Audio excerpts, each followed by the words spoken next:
우리 정부가 침체된 관광 산업을 살리기 위해 다음 달 말부터 중국인 단체 관광객에게 한시적으로 비자를 면제해주기로 결정했는데요. 관련 업계 활성화에 대한 기대감이 커지고 있습니다. 자세한 이야기 월지시에서 이랑 기자와 함께 나눠보겠습니다. 2023년엔 중국이 한국 단체 관광을 풀어줬었는데 이번엔 우리가 비자를 면제해주기로 했네요. 네, 중국인 단체 여행객이 비자 받지 않고 한국에 입국할 수 있도록 한 건데요. 적용은 다음 달 29일부터 내년 6월 30일까지입니다. 아직 무비자 체류 기간은 논의 중인데요.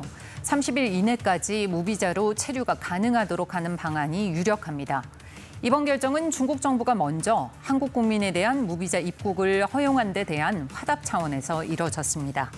앞서 중국은 지난해 11월부터 올해 12월까지 한국을 포함한 9개국 여행객에 30일 동안의 무비자 여행을 허용했습니다.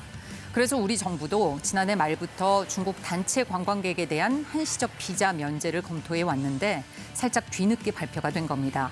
중국 외교부는 문화 교류를 강화하는 것은 한국, 중국, 양국 국민의 공동 이익에 부합한다며 즉각 환영한다는 메시지를 발표했습니다. 우리 정부와 여행업계 역시 기대감을 감추지 못하고 있는데요. 바로 한국을 찾아오는 중국 여행객, 이른바 유커들이 크게 늘어날 것으로 보고 있습니다. 그러네요. 한때 이 유커라는 단어도 굉장히 많이 들렸었는데 이들에 대한 기대감은 아무래도 경제적인 게 가장 크겠죠? 네, 그렇습니다. 2016년을 전후해서 서울 명동이나 제주도에 중국인 관광객들이 한국인보다 많다. 이런 이야기가 있었을 정도잖아요. 그 정도로 한국에 중국 유커들이 많이 찾아왔었습니다. 我要告诉我的家人还有朋友，有机会的话一定要到韩国的仁川来吃这个炸鸡，喝啤酒。 네, 9년 전 인천 월미도 해변 앞에서 벌어졌던 이색 행사 기억하실까요? 무려 중국인 관광객 4,500명이 치킨과 맥주를 먹는 이른바 치맥 파티를 해서 화제가 됐었습니다. 중국 화장품 업체 아오랑그룹 임직원 6,000명이 포상휴가로 한국을 방문하면서 가능했던 일인데요. 당시 중국에선 한류를 타고 한국 드라마, 음식 등 모든 것이 화제였습니다. 한국 드라마에서 주인공이 치맥을 하는 것까지 인기를 끌면서 유커들이 한국에서 치맥 파티를 열게 된 거죠. 이날 인천 시내 치킨 가게 10여 곳에서 종일 1,500마리 치킨을 튀겼고 캔 맥주는 4,500여 개가 소비됐습니다. 이때 동원된 안내 가이드 숫자만 300명에 호텔 객실은 1,500개가 찼습니다.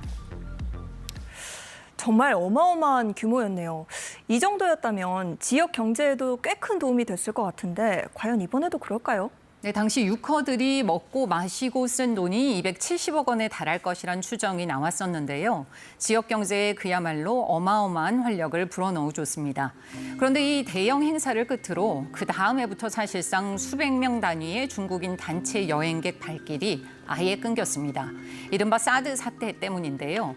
2017년 3월 사드 배치에 대한 보복으로 중국이 한국행 단체 비자 발급을 중단해버렸습니다. 그 바람에 2016년 800만 명을 넘었던 한국행 중국인 여행객이 2017년에는 반토막이 났습니다.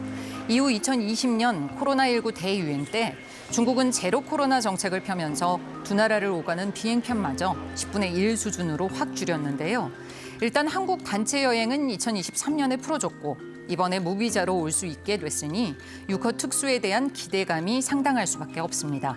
실제 중국 온라인 여행 플랫폼 취날에선 무비자 방침 발표가 난 뒤 30분 만에 서울을 목적지로 한 검색량이 2배 이상 뛰었습니다. 특히 10월 1일부터 8일이 중국 최대 휴가 기간인 국경절 연휴거든요. 9년 전 치맥 유커만큼은 아니겠지만 중국서 유커들이 몰려오면 요식업, 쇼핑업계 등이 살아날 것이란 기대감이 관광지를 중심으로 확산하고 있습니다. 관광업계에서는 반색을 표할 텐데 사실 그동안 반중 정서가 커졌다 보니까 아무래도 이 유커들을 오는 걸 마냥 반기지만은 않을 것 같거든요. 어떻습니까? 네, 사실 무비자 방침이 발표된 뒤 관련 기사 창에 정말 많은 악플이 달렸습니다. 중국인 단체 여행객이 없을 때가 좋았다. 이런 류의 댓글이 대부분인데요. 무비자 시행에 따른 불법 체류자가 실제 늘 수 있다는 우려가 당연히 존재합니다. 여기에 대해선 관리체계 구축이 필요하겠죠. 그보다는 무비자인데도 한국행을 선택하지 않을 가능성, 이게 현실적으로는 더 큰 문제인데요. 단체 관광보다는 한국의 하프를 찾는 개인 여행객이 늘어나는 추세거든요.